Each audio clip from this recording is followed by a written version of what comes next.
हाय, मेरा नाम राजेश है और मेरी उम्र 40 साल है। हाय, मेरा नाम योगेश है और मैं 25 साल का हूँ।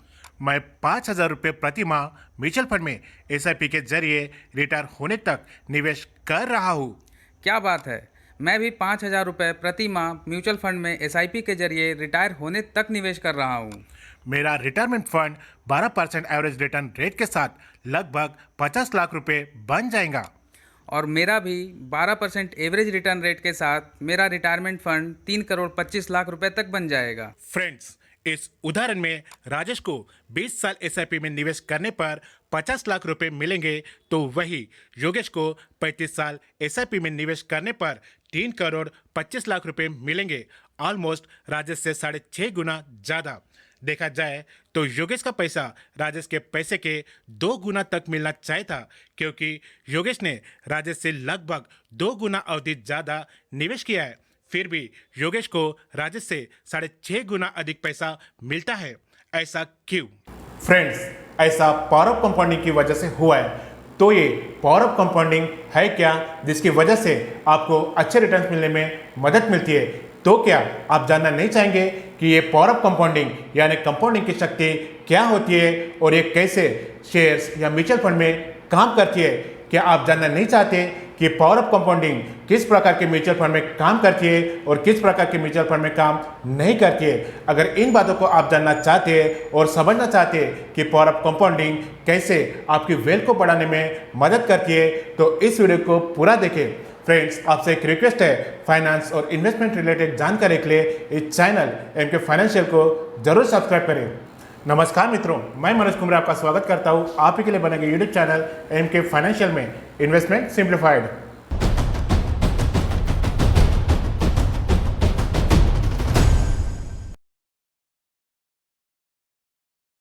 फ्रेंड्स, कंपाउंडिंग का सीधा सा अर्थ है चक्रवृद्धि ब्याज द्वारा आपके पैसों में बढ़ोतरी करना। आपके निवेश पर जो ब्याज आप अर्जित करते हैं वह ब्याज राशि मूलधन में जोड़ दी जाती है, यानी इस ब्याज राशि को री इन्वेस्ट यानी पुनर्निवेश किया जाता है, जिससे आपकी मूलधन राशि बढ़ जाती है और फिर इस नई मूलधन राशि पर ब्याज राशि की गणना की जाती है। इस तरह मूलधन राशि हर साल बढ़ती रहती है और आपके रिटर्न्स में भी बढ़ोतरी होती रहती है। इसे ही पावर ऑफ कंपाउंडिंग यानी कंपाउंडिंग की शक्ति कहा जाता है। आइए इसे एक उदाहरण के साथ समझते हैं। अगर आज 1 लाख रुपए का निवेश 10% कंपाउंड इंटरेस्ट की दर पर 10 साल के लिए करते हैं, तो 10 साल के बाद आपकी मैच्योरिटी राशि हो जाती है 2,59,374 रुपये। अगर यही निवेश 10% सिंपल इंटरेस्ट की ब्याज दर पर किया जाता तो 10 साल के बाद आपकी मैच्योरिटी राशि होती 2 लाख रुपये। तो फ्रेंड्स, इन दोनों ब्याज राशि का डिफरेंस जो आता है 59,374 रुपये, जो लगभग 60% अधिक रिटर्न हमें कंपाउंडिंग की शक्ति से मिलता है। आइए म्यूचुअल फंड में पावर ऑफ कंपाउंडिंग कैसे काम करता है ये समझते हैं। फ्रेंड्स, रिटायरमेंट फंड के लिए अजय ने 30 वर्ष की आयु से प्रति माह 5,000 रुपये का निवेश शुरू किया और दूसरी ओर विजय ने 45 वर्ष की आयु से 10,000 रुपये प्रति माह का निवेश करना शुरू किया। दोनों ने 60 साल की उम्र तक निवेश किया, इसलिए दोनों के निवेश की राशि होती है 18 लाख रुपए। यहाँ एक बात ध्यान से देखने वाली है कि दोनों का निवेश उम्र की अलग अलग समय पर और अलग अलग एसआईपी राशि के साथ किया गया। दोनों के लिए रिटर्न की दर 12% थी। तो आइए अब देखते हैं कि उन दोनों ने कितना फंड जमा किया। 30 की उम्र तक दोनों के पास रिटायरमेंट फंड के लिए कुछ भी नहीं था।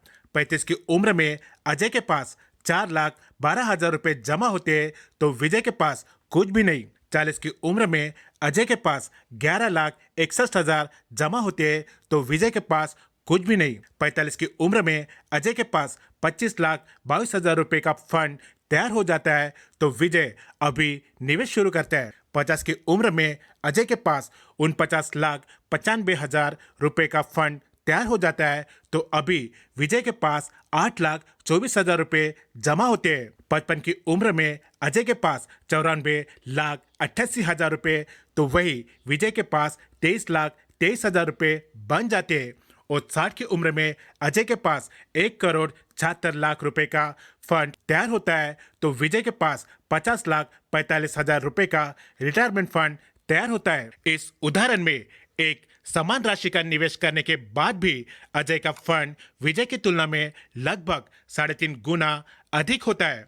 ऐसा इसलिए हो पाया क्योंकि अजय की निवेश की अवधि विजय के निवेश की अवधि की तुलना में 2 गुनी है और यही महत्वपूर्ण कारण है जिससे अजय को कंपाउंडिंग का अधिक लाभ मिला। फ्रेंड्स, इस कैलकुलेशन में हमने इन्फ्लेशन को कंसीडर नहीं किया है। फ्रेंड्स, ये बात ध्यान में रखें कि वास्तविक जीवन में महंगाई, रेट ऑफ रिटर्न में उतार चढ़ाव और मार्केट की अस्थिरता आपके रिटर्न्स को प्रभावित करती है। इसलिए आपके रिटर्न्स इस उदाहरण में दिए गए रिटर्न से मेल नहीं खाएंगे, लेकिन आप जितने अधिक समय के लिए निवेश करते हैं आपको कंपाउंडिंग के लाभ मिलने की उतनी ही बेहतर संभावनाएं होती है। फ्रेंड्स, कंपाउंडिंग की शक्ति से बेहतर लाभ प्राप्त के लिए ये कुछ सुझाव है। पहला, इन्वेस्ट अर्ली, जल्दी निवेश शुरू करें।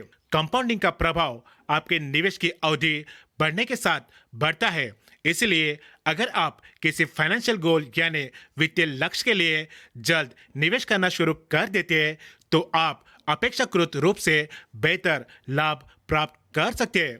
उदाहरण के लिए 35-40 साल तक की उम्र तक प्रतीक्षा करने की बजाय आप जैसे ही कमाना शुरू करते हैं वैसे ही अपने फाइनेंशियल गोल के लिए निवेश करना शुरू कर सकते हैं। दूसरा, इंक्रीमेंट ऑन इन्वेस्टमेंट्स यानी निवेश में बढ़ोतरी। अगर आप एसआईपी के माध्यम से एक निश्चित राशि का निवेश करते हैं तो जैसे जैसे आपकी इनकम में वृद्धि होती है वैसे वैसे साल दर साल आपको अपनी एसआईपी राशि बढ़ाने पर भी विचार करना चाहिए। यदि आप अपनी एसआईपी को टॉप अप नहीं करते तो भी कंपाउंडिंग की शक्ति आपके निवेश पर अपना प्रभाव दिखाएगी, लेकिन यदि आप समय समय पर अपनी एसआईपी में बढ़ोतरी करते हैं तो कंपाउंडिंग का लाभ भी काफी अधिक बढ़ जाता है। तीसरा, स्टे इन्वेस्टेड यानी निवेश बनाए रखें। जहां तक संभव हो आपको अपने म्यूचुअल फंड को तब तक रिडीम नहीं करना चाहिए जब तक कि आप अपने जीवन के उन फाइनेंशियल गोल को प्राप्त न कर ले जिनके लिए आपने निवेश करना शुरू किया था। इसके अलावा अगर आप ये सोचते हैं कि अभी एसआईपी बंद कर बाद में फिर से नया निवेश शुरू कर दूंगा तो आप पिछले निवेश पर प्राप्त कंपाउंडिंग का लाभ खो देते हैं। तो आइए समझते हैं म्यूचुअल फंड में या शेयर्स में कैसे कंपाउंडिंग होती है। फ्रेंड्स, म्यूचुअल फंड का पैसा अलग अलग एसेट क्लास में निवेशित रहता है, जैसे इक्विटी और डेट एसेट क्लास में। इक्विटी में हमें इस प्रकार रिटर्न मिलता है। पहला, डिविडेंड यानी लाभांश के रूप में। फ्रेंड्स, म्यूचुअल फंड का पैसा जिन कंपनीज के स्टॉक्स या शेयर्स में लगाया जाता है अगर वे कंपनी डिविडेंड देती है तो ये डिविडेंड हमारा प्रॉफिट होता है जो फिर से री इन्वेस्ट यानी पुनर्निवेश किया जाता है। दूसरा, कैपिटल अप्रिसिएशन यानी पूंजी में वृद्धि होना।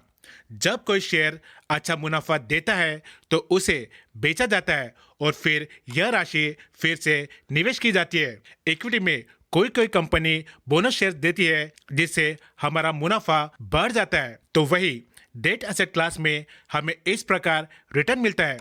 इस एसेट क्लास में पैसा मनी मार्केट, गवर्नमेंट सिक्योरिटीज जैसे ट्रेजरी बिल्स, बॉन्ड्स आदि में निवेश किया जाता है जो मैच्योर होने पे हमें मुनाफा देता है। यह मुनाफा फिर से इन्वेस्ट किया जाता है। इन सभी प्रकार के मुनाफे को री इन्वेस्ट करने से कंपाउंडिंग की शक्ति बढ़ती है और रिटर्न भी बढ़ती है। लॉन्ग टर्म में हमें इक्विटी में डेट की तुलना में ज़्यादा कंपाउंडिंग का फायदा मिलता है।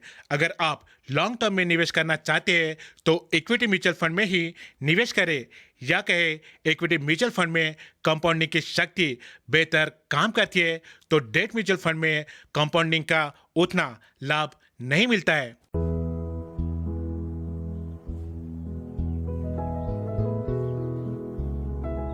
बेटा, आप लोग बड़े होके क्या बनना चाहोगे? पापा मैं साइंटिस्ट और मैं पायलट। ओहो! आदित्य ने बच्चों के ड्रीम्स की पूरी तैयारी की है विद HDFC लाइफ संचय प्लस। जब हो जिम्मेदारी तो करो पूरी तैयारी।